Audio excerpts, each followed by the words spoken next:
సమయం అయినతోటి సమయాన్ని అమ్మగారికి ఇద్దాము. మన వైజాగ్ నుంచి రిత్కా నరసింహ అమ్మగారు వాక్యాన్ని అందిస్తారు. Praise Lord sister. Praise Lord అండి. వాక్యం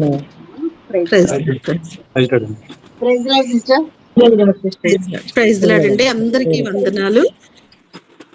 సమయం ఇచ్చినటువంటి దేవాది దేవునికి, అలాగే మరి గ్రూప్ నడిపిస్తున్నటువంటి సిస్టర్ గారికి, కూడి వచ్చిన ప్రతి ఒక్కరికి పేరు పేరున వందనాలండి. రండి కొద్ది నిమిషాలు దేవుని వాక్యాన్ని ధ్యానం చేసుకుందాము.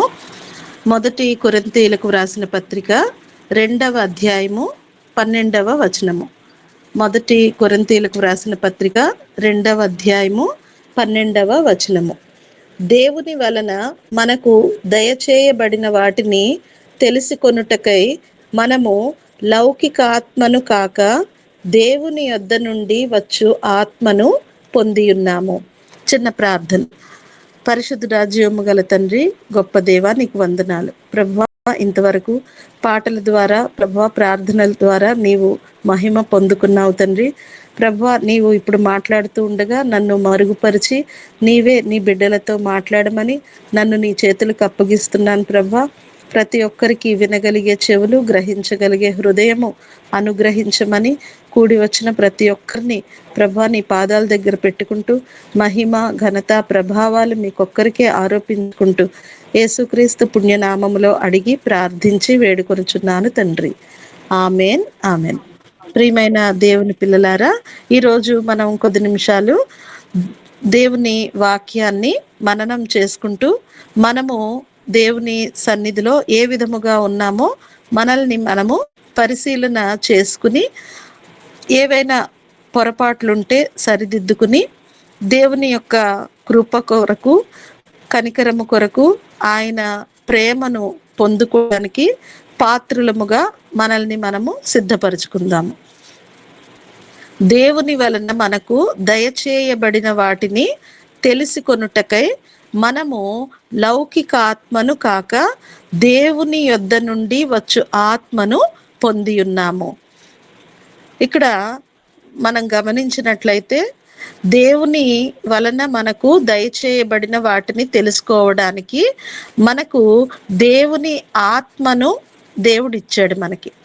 అయితే లౌకిక ఆత్మ అనేది కూడా ఒకటి ఉన్నది, అలాగే దేవుని ఆత్మ, రెండు విధాలైనటువంటి ఆత్మలు ఉన్నట్టుగా మనం ఈ వాక్యము ద్వారా గ్రహిస్తున్నాము.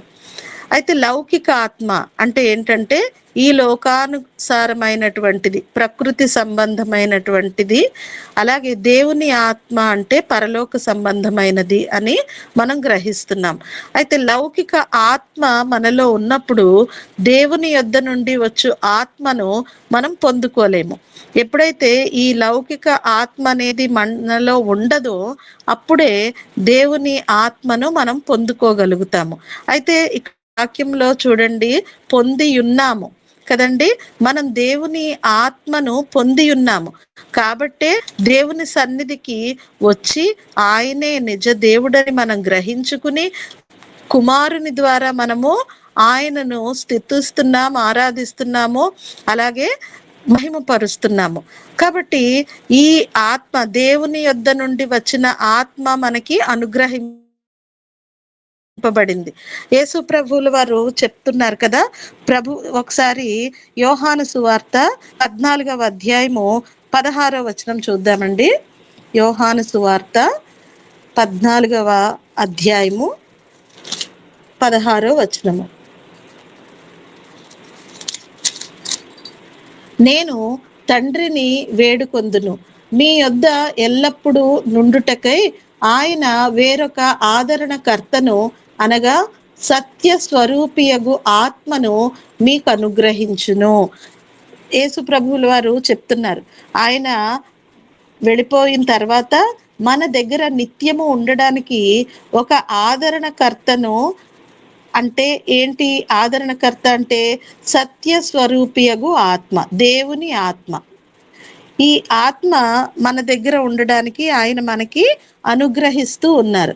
అదే విధంగా ఇదే అధ్యాయములో 26వ వచనం కూడా మనం ఒకసారి గమనించినట్లయితే ఆదరణకర్త అనగా తండ్రి నా నామమున పంపబో పరిశుద్ధాత్మ సమస్తమును మీకు బోధించి నేను మీతో చెప్పిన సంగతులన్నింటినీ మీకు జ్ఞాపకము చేయును.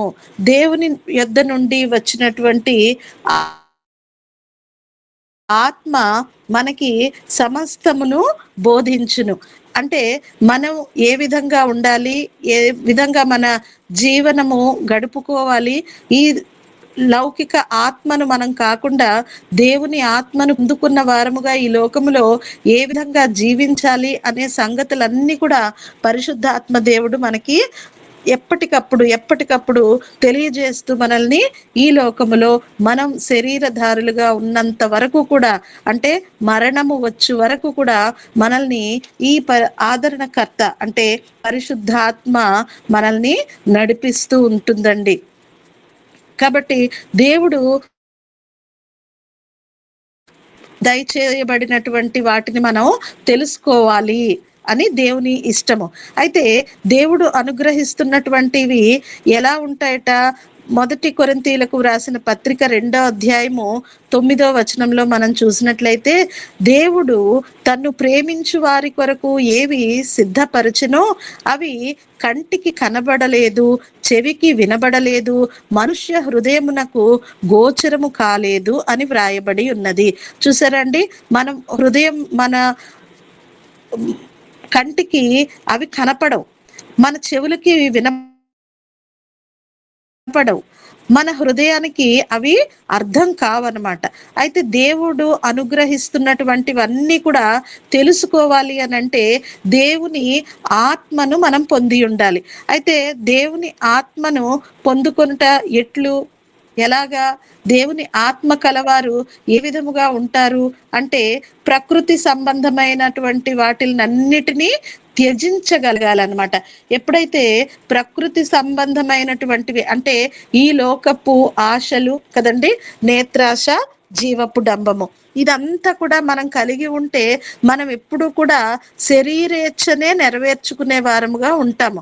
అయితే శరీరేచ్ఛకి ఉండేటటువంటి కొన్ని స్వభావాలు మనం గలతీయులకు వ్రాసిన పత్రిక 19వ అధ్యాయములో చాలా చక్కగా వివరించి ఉంటాయి. అవేంటో ఒకసారి మనం ఈరోజు తెలుసుకుందాము. అందరికీ తెలిసిన విషయాలే, అయితే మరొకసారి దేవుడు మనతో మాట్లాడుతున్నటువంటి విషయాలు మనం గమనించుకుని మనల్ని మనము సరిచేసుకోవడానికి, దేవుని వాక్యములో మనము పటిష్ఠులముగా అవ్వడానికి దేవుడు ఈ సంగతులను మరొకసారి మనకి బోధిస్తూ ఉన్నారు. గలతీయులకు వ్రాసిన పత్రిక 5వ అధ్యాయము 19వ వచనము చూద్దాము. శరీర కార్యములు చదవమ్మా.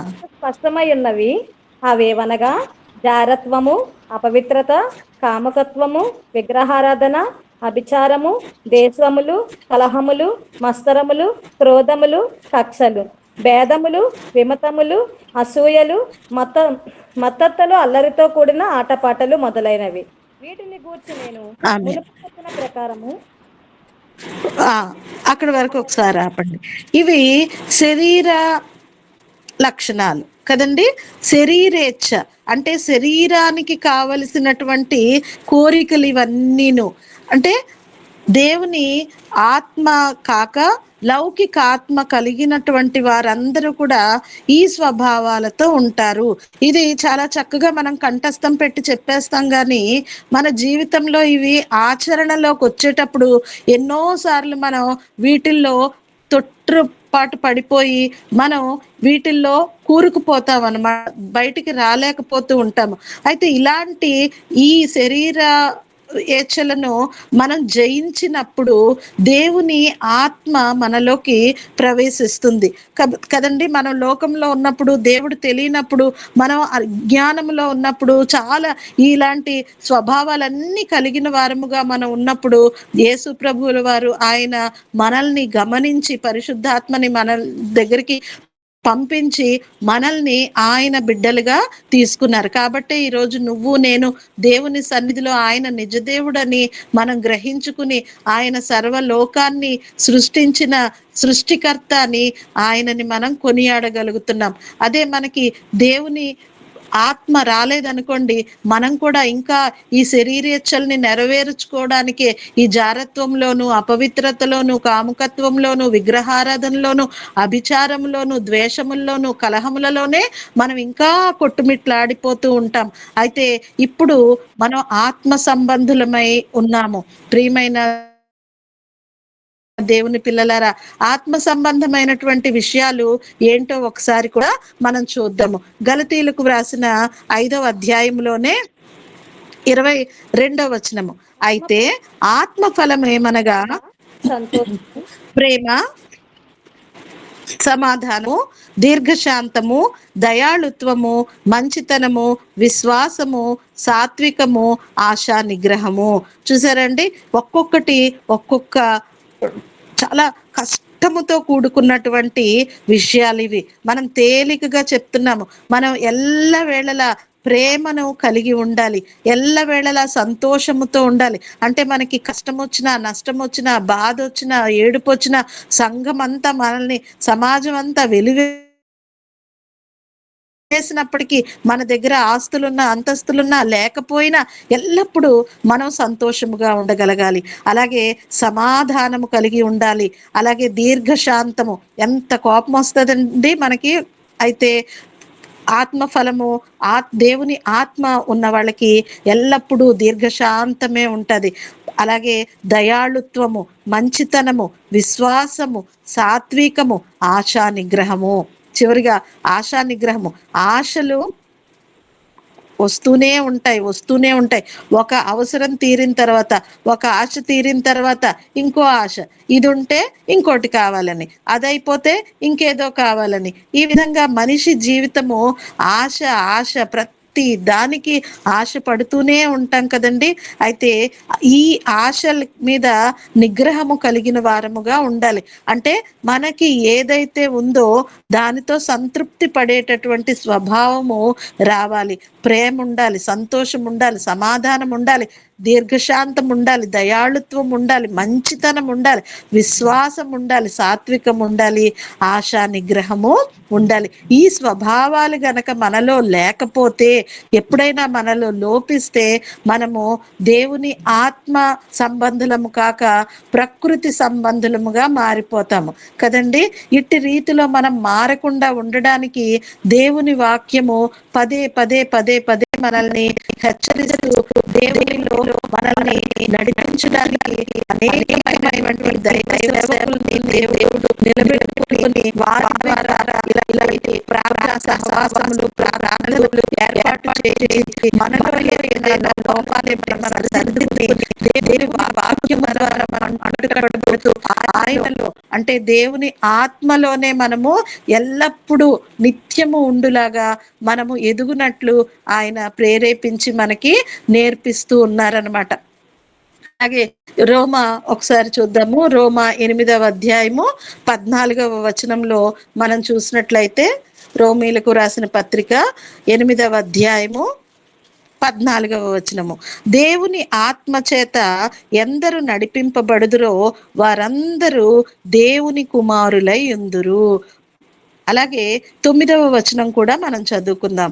దేవుని ఆత్మ మీలో నివసించి ఉన్న ఎడల మీరు ఆత్మ స్వభావము గలవారే గాని శరీర స్వభావము గలవారు కారు. ఎవడైనను క్రీస్తు ఆత్మ లేనివాడైతే వాడాయన వాడు కాడు. పరిశుద్ధాత్మలో మనం ఉన్నప్పుడు మనలో ఆత్మ స్వభావము ఉంటుంది.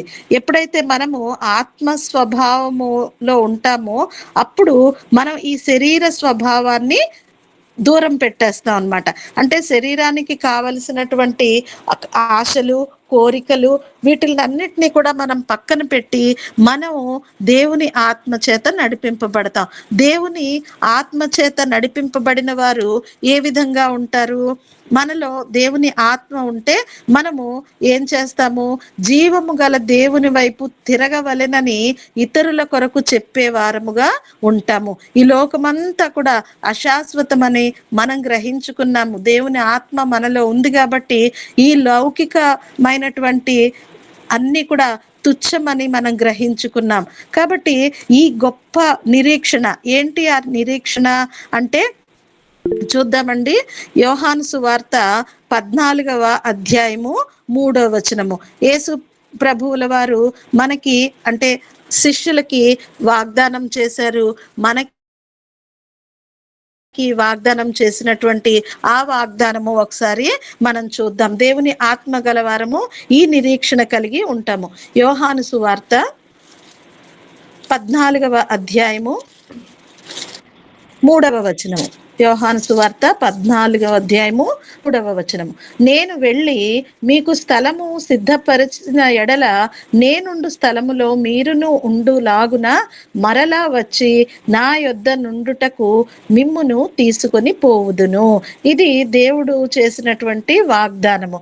కాబట్టి అంటే ఈ లోకమంతా కూడా అశాశ్వతము కదండి. ఈ లోకమంతా ఒకరోజు దేవుడు ఆకాశాన్ని ఒక కాగితం చుట్టలాగా చుట్టేస్తాడు. భూమిని మరలా పెద్ద వేండ్రముతో ఇది దిక్కులు పిక్కటిల్లేలాగా తను భూమి ఇంకా లయం అయిపోతుంది.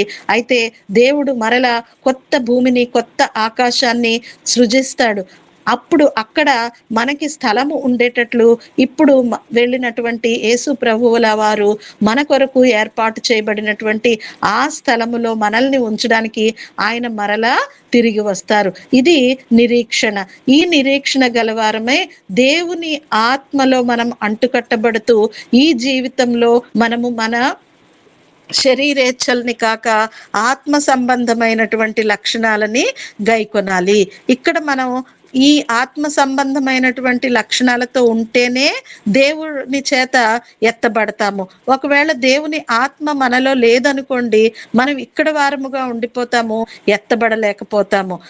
ప్రియమైన దేవుని పిల్లలారా, ఎంతమంది అయితే దేవుణ్ణి యేసుక్రీస్తుని ప్రభు అని అంగీకరిస్తున్నారో వారందరూ కూడా దేవుని కుమారులుగా చెప్పబడ్డారు. అంటే మనం ఎక్కడ సంబంధులము, మన రాజ్యము ఎక్కడి రాజ్యము, దేవునితో ఉన్నటువంటి నిత్య రాజ్యము కదండి. యేసు ప్రభువుల వారు ఏం చెప్తున్నారు? నేనే మార్గమును సత్యమును జీవమును, నా ద్వారానే తప్ప ఎవడును తండ్రి యొద్దకు రాడు. యేసులో ఉండాలి అని అంటే మనం పరిశుద్ధాత్మని మనలో కాపాడుకుంటూ ఉండాలి. పరిశుద్ధాత్మ దేవుడు మనల్ని దేవునిలో నడిపించడానికి మనం ఆత్మ ఫలాల్ని మనం లైఫ్లో మనం అనుభవిస్తూ మన జీవన శైలిని ముందుకి నడిపించుకోవడానికి పరిశుద్ధాత్మ దేవుడు ఈ యొక్క జీవితంలో మనకి సహాయము చేస్తూ ఉంటాడు. కాబట్టి ఎప్పుడైతే మనం తొట్టిల్లిపోతామో కదండి, ఒక్కొక్కసారి మనకు తెలియకుండానే మనం ఈ మార్గంలో నుంచి ఈ శరీరేచ్ఛల వైపు తొలగిపోతూ ఉంటాం. ప్రియమైన దేవుని పిల్లలారా, అలాంటప్పుడు దేవుడు మనతో మాట్లాడతాడు. యెషయా 30:21 వచనం మనం చూద్దాము. యెషయా గ్రంథము 30 అధ్యాయము ఒకసారి తీద్దామండి. 30వ అధ్యాయము 21. మీరు కుడి తట్టైనను ఎడమ తట్టైనను తిరిగినను ఇదే త్రోవ, దీనిలో నడువుడి అని నీ వెనుక నుండి ఒక శబ్దము నీ చెవులకు వినపడును. ప్రియమైన దేవుని పిల్లలారా, మనం ఎప్పుడైనా లోకపు ఆశల్లోకి, శరీర సంబంధంలోకి, శరీరేచ్ఛల్ని నెరవేర్చుకోవడానికి మనం ఎప్పుడైనా తొట్టిల్లిపోతే పరిశుద్ధాత్మ దేవుడు మన వెనక నుండి మనకి మన చెవులకి వినపడేటట్టు దేవుని వాక్యము ద్వారా మాట్లాడుతూ ఉంటాడు. ఇదిగో నువ్వు తోవ తప్పుతున్నావు, నువ్వు అటు ఇటు వెళ్ళిపోతున్నావు, ఇది సరైన మార్గము కాదు అని దేవుని ఆత్మ మనతో మాట్లాడుతుంది. ఎప్పుడైతే మనం మాటలు వింటామో మరలా మనం తప్పిపోయినటువంటి వారం మరలా దేవుని దగ్గరికి రావడానికి ఇది చక్కని మనకి మార్గదర్శకముగా పరిశుద్ధాత్మ దేవుడు మనకి సహాయం చేస్తూ ఉంటాడు. అందుకే మనం ప్రార్థనలో కూర్చున్నప్పుడు మనకి తెలియదు ఏ ప్రార్థన చేయాలో ఎలాగ చేయాలో, కానీ ఉచ్చరింప శక్యము కాని మూలుగులతో పరిశుద్ధాత్మ దేవుడు మన పక్షముగా తండ్రిని కుమారుని ద్వారా వేడుకుంటూ ఉంటారు. ఆత్మతోనూ సత్యముతోనూ ఆరాధించే రోజులంటే పరిశుద్ధాత్మ సహాయము ద్వారా, సత్యము అంటే యేసు ప్రభువు ద్వారా ఈ ఇద్దరి సహాయము ద్వారా తండ్రిని వేడుకునే రోజులు వస్తున్నాయి అని చెప్పారు కదండి. సో పరిశుద్ధాత్మ సహాయంతో యేసు క్రీస్తు కుమారుని ద్వారా దేవుణ్ణి మనం విన్నవించుకోవాలి. ఏం విన్నవించుకుంటామండి? మనము ఏ విధంగా అయితే దేవుని ఆత్మలో ఉన్నామో మన ఇరుగు పొరుగు వారు, నశించిపోతున్నటువంటి వారందరూ కూడా దేవుణ్ణి ఎరగాలి, దేవుణ్ణి తెలుసుకోవాలి. ఆయన అనుగ్రహిస్తే తప్ప ఏ ఒక్కరూ దేవునిలోకి రాలేరు కదండి. మనల్ని ఆయన కనికరించారు, కృప చూపించారు కాబట్టి మనం దేవుని పిల్లలమయ్యాం. మన బంధువులు, మన చుట్టుపక్కల వారు ఎంతో మంది నశించిపోతున్నారు. వారు ప్రకృతి సంబంధులుగానే ఉండిపోతున్నారు, శరీరేచ్ఛలను నెరవేర్చుకునే వారుగానే ఉంటున్నారు. అయితే వారందరూ కూడా దేవుని ఆత్మని వారు పొందుకోవాలంటే వారి కొరకు మనము భారము కలిగి ప్రార్థన చేయాలి. అలాగే స్వప్రయోజనములను కోరక అనేకులు రక్షింపబడవలెనని వారి ప్రయోజనమును మనము కోరుకోవాలి. వారు కూడా మనతో పాటు దేవుడు అనుగ్రహించు ఆ మహిమ రాజ్యములో వారు కూడా ఉండాలని మనము ప్రార్థన చేయాలి. ఈ విధంగా మనము నిరీక్షణ గలవారమై మన నిరీక్షణను కాపాడుకుంటూ ఈ లోకపు లౌకికమైనటువంటి తుచ్చమైనటువంటి ఈ లోకములో పడిపోకుండా మన చేతులను పరలోకము వైపు ఎత్తి ఆకాశమందున్నటువంటి ఆసీనుడైనటువంటి వారు నేడో రేపో మన కొరకు మధ్యాకాశానికి వస్తారు, మనందరినీ ఆయన దగ్గరికి తీసుకుని వెళ్తారు. ఈ నిరీక్షణలో మన ఆత్మీయ జీవితాన్ని మనం కొనసాగించాలి. దేవుడు అనుగ్రహిస్తున్నటువంటి మహిమను మనం పొందుకుంటూ ఉండాలి. ఎప్పుడైతే దేవుని ఆత్మ మనం కలిగి ఉంటామో ఈ శరీరం కోసం రేపు ఏం కావాలి, ఈ రోజు ఏం కావాలి, నేను ఏం కొనుక్కోవాలి, ఏం తినాలి, ఇవన్నీ కూడా మనకి గుర్తురావు. ఎప్పుడైతే దేవునిలో మనం ఆనందిస్తూ ఉంటామో దేవునికి ఆ స్తుతులు చెల్లించేటప్పుడు ఆయన మనకి కావలసినటువంటి శ్రేష్టమైనటువంటి ఈవుల్ని మనకి ఏర్పాటు చేస్తాడు కదండి. అవన్నీ కూడా చూడండి, దేవుని వలన మనకు దయచేయబడిన వాటిని తెలుసుకొనుటకై మనకి చాలా దయచేయాలని దేవుని ఆశ. అయితే అవన్నీ కూడా మనం పొందుకోవాలి అనంటే ముందు మనము దేవుని ఆత్మను పొందిన వారం అవ్వాలి. దేవుని ఆత్మను పొందుకుంటే ఈ లోకములో మనకు కావలసినటువంటి శ్రేష్టమైనటువంటి మార్గంలో దేవుడు నడిపిస్తూ ముగింపు తర్వాత ఆయనతో ఎత్తబడే గుంపులో మనల్ని చేర్చుకుని ఆయన కుడి పార్శ్వమున మనల్ని కూర్చోపెట్టుకుంటాడు. సదాకాలము యుగ యుగములు ఆయనని మనం కొనియాడుతూ దేవదూతలు నిత్యము ఆయనని పరిశుద్ధుడు పరిశుద్ధుడు పరిశుద్ధుడు అని ఎలాగా స్తుతిస్తూ ఉన్నారో ఆ విధముగా మనము ఉంటాము. అయితే ఇప్పుడు ఈ లోకములో ఉన్నంత వరకు కూడా మనము వారు పరలోకంలో ఉన్నట్టుగానే మనము కూడా ఉండాలి. ఎఫెసీలకు వ్రాసిన పత్రిక చివరిగా ఈ వచనము చదువుకుని మనం ముగించుకుందాము. ఎఫెసీలకు వ్రాసిన పత్రిక 5వ అధ్యాయము ఒకసారి తీయండి. ఎఫెసీ 5వ అధ్యాయము 19 నుండి 21 వచనం చదువుకుందాము.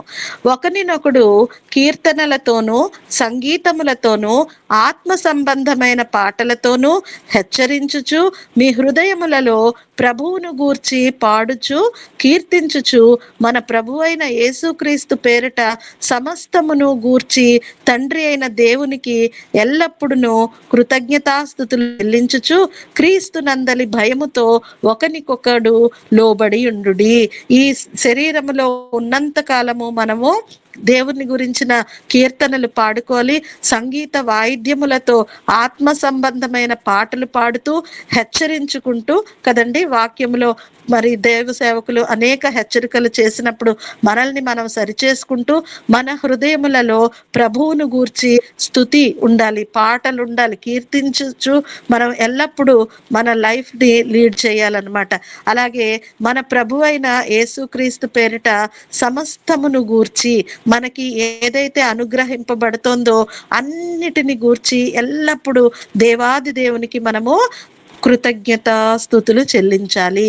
అంటే ప్రతి విషయానికి ఈ నిమిషం నేను సజీవుల లెక్కలో ఉన్నాను, క్షేమంగా ఉన్నానంటే థ్యాంక్ యూ గాడ్ అని వెంటనే కృతజ్ఞతలు చెల్లించాలన్నమాట. మనం ఏ స్థితిలో ఉన్నా, ఏ పరిస్థితుల్లో ఉన్నా ఎల్లప్పుడూ నిత్యము కృతజ్ఞత కృతజ్ఞత, తండ్రి నన్ను క్షేమపరిచావు, భద్రపరిచావు, నీకు వందనాలు నాయన అని మనము కృతజ్ఞతా భావముతో దేవుని పట్ల ఉండాలి. క్రీస్తు నందలి భయముతో ఒకనికొకడు లోబడి ఉండుడి. చూసారండి, ఒకరినొకడు లోబడి ఉండాలి అంటే ఒకళ్ళు చెప్పిన మాట మరొకరు వినాలి. కానీ ఈ రోజుల్లో ఎలా ఉన్నామండి, నువ్వేంటి నాకు చెప్పేది అన్నట్టున్నాం. కానీ ప్రియమైన దేవుని పిల్లలారా, మనము ఆత్మ సంబంధులం అయితే ఒకని మాట ఒకరు వినేటట్లుగా ఉండాలి. నిత్యము దేవునికి స్తుతులు చెల్లించే వారముగా ఉండాలి. అలాగే ఆత్మ ఫలాలు కలవారముగా, ప్రేమ, సంతోషము, సమాధానము, ఈ స్వభావాలు మనలో ఉండాలి. ఒకవేళ అప్పుడప్పుడు తొలగిపోతూ ఉంటాం కదండి, వెంటనే దేవుని దగ్గరికి రావాలి, దేవుని బతిమాలుకోవాలి, దేవుని యొక్క కృపను మనం పొందుకోవాలి. ప్రభువా, నేను ఈ విషయంలో తొట్టిల్లిపోతున్నాను, ప్రభువా నేను ఈ విషయంలో నేను నీకు దూరం అయిపోతున్నాను తండ్రి. ఎందుకంటే మనం దేవుని ఆత్మ మనతో మాట్లాడుతుంది కదండి. మనం దారి తొలగిపోయినప్పుడు ఇదిగో నువ్వు వెళ్తున్నటువంటి దారి సరైనది కాదు అని దేవుని ఆత్మ మనతో మాట్లాడుతుంది. ఆ హెచ్చరికను విని దేవుని సన్నిధికి వచ్చి క్షమాపణలు చెప్తూ ఆయన కృప కొరకు మనం కనిపెట్టుకున్న నాడు మనము నిత్యము ఆనందముతో, సంతోషముతో, సమాధానముతో మన ఆత్మీయ జీవితంలో, ఈ లోక జీవితంలో మనం ఉన్నతముగా ఎదగడానికి దేవుడు మన పట్ల కృప కలిగి ఆయన నిత్యము మనతో ఉండి మనల్ని నడిపిస్తాడు. కాబట్టి ఆయన నిత్యము మన చేతులు చాపి మనల్ని పిలుస్తున్నాడు. ఒకవేళ తొట్టిల్లిపోతే, బిడ్డ నా దగ్గరికి రా, నేను నిన్ను జాగ్రత్తగా చూసుకుంటాను, నా కను పాప వలె నేను నిన్ను చూసుకుంటాను, కునుకక ఆయన మనల్ని కాపాడుతానని వాగ్దానం చేసిన వాడు. మనల్ని ఎట్టి పరిస్థితుల్లో ఈ లోకములో పడవేయడండి. కానీ మనం తొట్టిల్లిపోతే, మనం జారిపోతే, కానీ మనం దేవుని దగ్గరికి రాకుండా పర్వాలేదులే అని ధీమాగా ఉన్నామంటే మనం మార్గము తప్పిన వారం అవుతాం. ఎప్పుడైనా ఏదైనా ఆపద వచ్చినా, లేకపోతే తొట్టిపాటు వచ్చినా, ఏదైనా లోపంలో మనం పడిపోయినా, అమ్మో ఏంటి అని దేవుని దగ్గరికి వెళ్లకుండా మనంతట మనం జీవితాన్ని గడపకూడదు. దేవుని దగ్గరికే రావాలి. తిట్టినా దేవుడే కదండి, కొంచెం గద్దిస్తాడు, మళ్ళీ హక్కును చేర్చుకుంటాడు. చాలా మంది ఏదైనా కార్యాలు జరగకపోతే, ఏవైనా అనుకున్నది జరగకపోతే చర్చికి రావడం మానేస్తారు, దేవుణ్ణి ప్రార్థన చేయడం మానేస్తారు, వెళ్ళిపోతూ ఉంటారు. సో ఇలాంటివన్నీ మనం చేయకుండా దేవునిలో నిలకడగా ఉండాలి. ఇబ్బంది వచ్చినా, ఇరుకొచ్చినా ఆయన యందు మనము సంతోషంగానే ఉండాలి. ఎప్పుడైతే ఆయన యందు సంతోషంగా మనం ఉంటామో, ఆయన చూపించినటువంటి ప్రేమను ఎవరికైతే చూపిస్తున్నాడో వారికి మన ఊహించిన వాటికంటే ఎక్కువ శ్రేష్టమైన బహుమానాలు మనం మన జీవితంలో పొందుకుంటూ, మేలులు పొందుకుంటూ ఈ జీవితంలో మనం ముందుకు వెళ్తాం. ఇట్టి మాటల చేత దేవుడు మనందరినీ దీవించి ఆశీర్వదించునుగాక. ఆమేన్, ఆమేన్. సమయం దేవునికి మహిమ కలుగాక. చక్కని వాక్యాన్ని గురించినటువంటి వారికి హృదయపూర్వక వందనాలు.